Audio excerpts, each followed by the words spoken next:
Cambridge University political sociologist and Peace in Kurdistan campaigns, Dr. Thomas Jeffrey Miley. Thanks for joining us today, first of all. Yeah, thank you for having me. It's always a pleasure to be with you.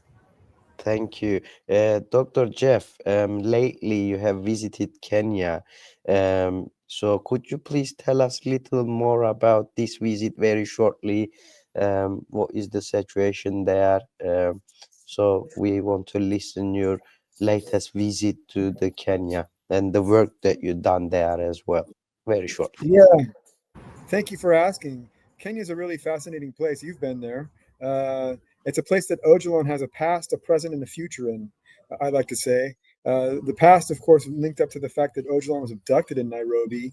In the present, people are very interested in Ocalan's ideas about democratic confederalism, particularly in the social justice movement, which has sprung up in the informal settlements around Nairobi, where people are organizing for something like radical democracy against the state, uh, uh, gender emancipation, also ecological sustainability. So they're organizing along roughly democratic confederal lines, and they're very interested in Ocalan's ideas. And I think there's a moment in Kenya that of political optimism with respect to the opposition, in which people are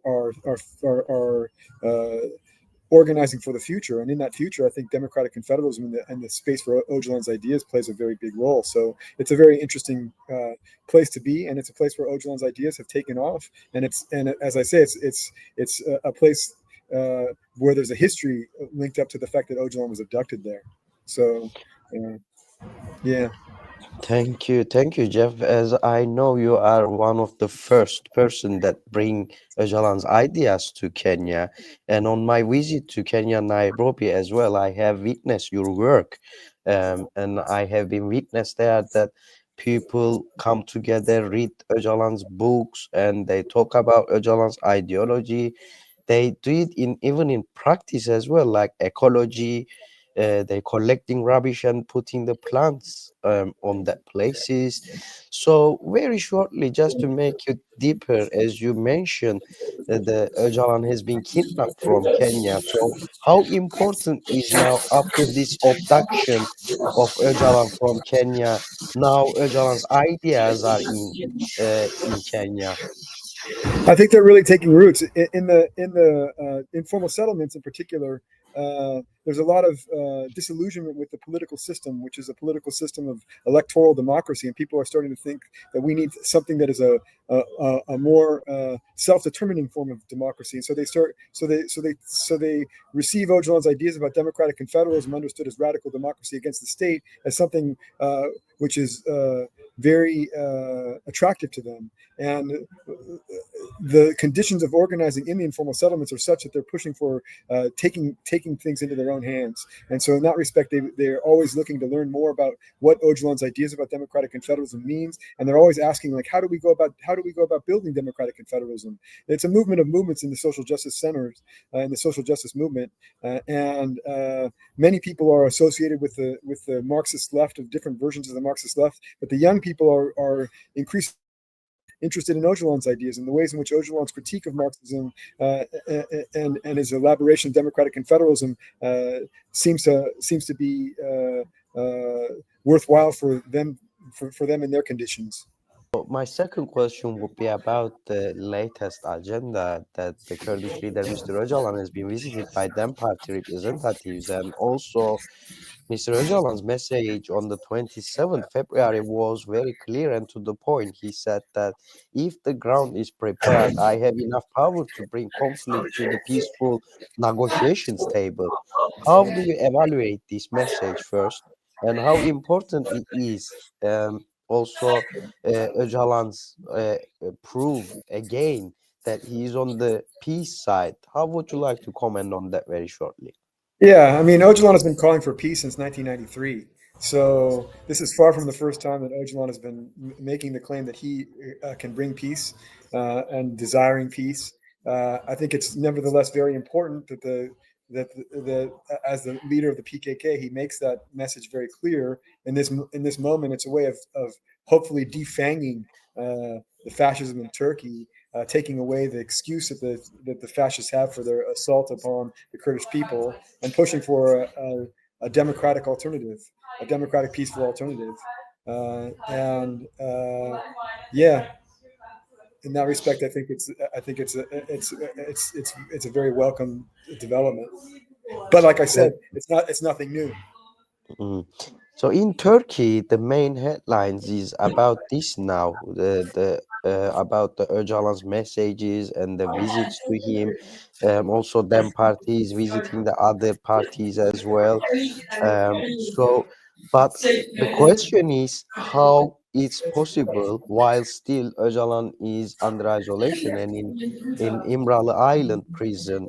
In this frame, how do you see that, and what is your call to break the isolation on Öcalan to create the peace negotiations table and to continue to the peace process? Because Öcalan needs to now be able to freely live and work on the peace process. Yeah, I mean, I think that it's important. I remember talking with Judge Essa Musa, who's Nelson Mandela's lawyer, and he always said, only a free man can negotiate. And so the freedom for Öcalan becomes really part and parcel of the peace process.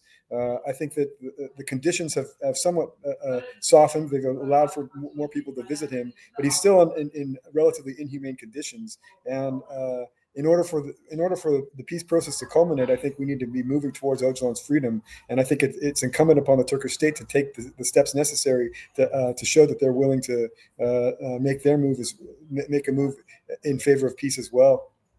That was my next question, actually. You make a good point. Actually, Öcalan and the PKK now expecting a move from Turkey in a positive way, a step forward. So, what is your call to Turkey and what is your message for Öcalan and his workspace to be prepared so he can freely participate in this peace process?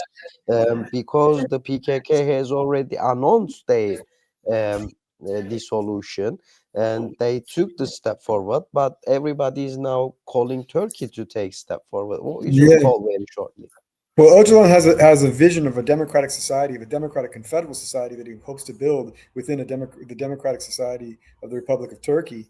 And I think it's really important that the Turkish state understand the historic opportunity that they have with respect to Öcalan's call for peace. That this historic opportunity, if it passes, we could have a generation of continuing conflict, even though at this point the PKK has made unilateral steps to dissolve. Nonetheless, it's incumbent upon the Turkish state to take steps towards a viable and desirable peace. Thank you. At this stage, at this point, we need to talk about EU's and EU policies as well. What is the position of the European Union for a peaceful solution to the Kurdish-Turkish issue? And in this context, do you think the EU has a stance supporting the peace? I think that the EU has not been vocal enough with respect to its support for the peace process. It's made some comments in that direction, that seeing it as a good step, but nonetheless remains way too deferential towards the Turkish state's point of view, looking at things as internal matters for Turkey rather than trying to exercise a kind of moral authority to push for a peaceful democratic resolution. And I think this has to do with different kinds of investments that they have in the Turkish military apparatus. Another important issue is about UK, and you are experienced with the UK Middle East policies. You've done many researches on that as well. What role is played by the UK and Turkey's political system in the conflict on Middle East as well as on Kurdish question? As you know, the UK policies are affecting even Cyprus in the Middle East. So, what would you like to say about this?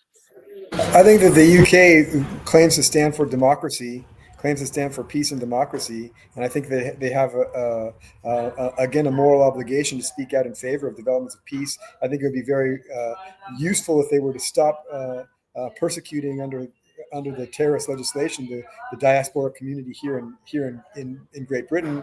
That would be one kind of step, but they could also move much beyond claim that right now that things like the freedom of Ocalan being internal matters, or the question of the revocation of the mayors being internal matters for Turkey, as opposed to pushing for a more coherent democratic position. Thank you so much, dear Jeff. Also, as you know, that the BAE Systems is one of the biggest arms trader to Turkey. Yes, So, also the UK policies are connected with the EU policies that the refugee crisis yes. situation. They spend a lot of money on Turkey. So, what should be the role of UK on Turkish-Kurdish peace negotiations and also in the wider region in the Middle East conflict? What kind of position should they have already? Their position should be one of support for the peace process, support for some kind of political recognition of the Kurds in the region more generally. So obviously the Kurdish forces in Rojava, support for their continuing existence and continuing participation towards a democratic peace in the region, and more generally for respect for Kurdish rights. Thank you, Dr. Jeff. Lastly, very shortly, is there anything that I didn't ask or anything else you would like to add on? Very shortly, please have your last No, words. you're really good questions. I do want to encourage people to understand and to look into a little bit more the excitement with which people are receiving Ocalan's ideas in Nairobi, in Africa, in the African context. And I want to encourage people to think about a future for democratic confederalism beyond a pan-Kurdish horizon. I really believe that Ocalan's vision of democratic confederalism provides a future for humanity, and I see it's taking root in the African context as evidence of precisely that future unfolding. Thank you so much, Cambridge University political sociologist and Peace in Kurdistan campaigns, Dr. Thomas Jeffrey Miley. Thanks for joining us. Thank you for your valuable comments. All right, thank you.